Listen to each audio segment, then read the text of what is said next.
নমস্কার বন্ধুরা, আজ আমি দেখাবো শীতের বাছে আমি কি খাবার দিই এবং কিভাবে দিই। দেখুন, আমি এখানে সরষের খোল ভিজিয়ে রেখেছিলাম। এই সরষের খোলটা আমি এখন জলে পাতলা করে মিশিয়ে নেব।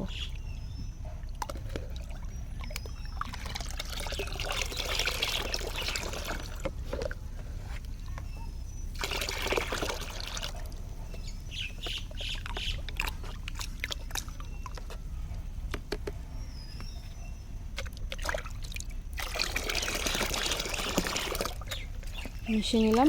এখন আমি এগুলো গাছে গাছে, সব শীতের গাছে অল্প অল্প পরিমাণ দিয়ে দেব।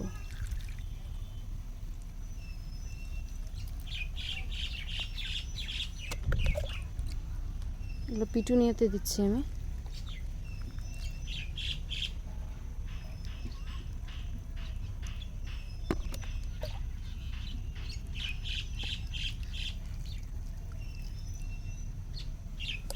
দেখুন, জবা গাছেও আপনারা এই খাবারটা দিতে পারেন।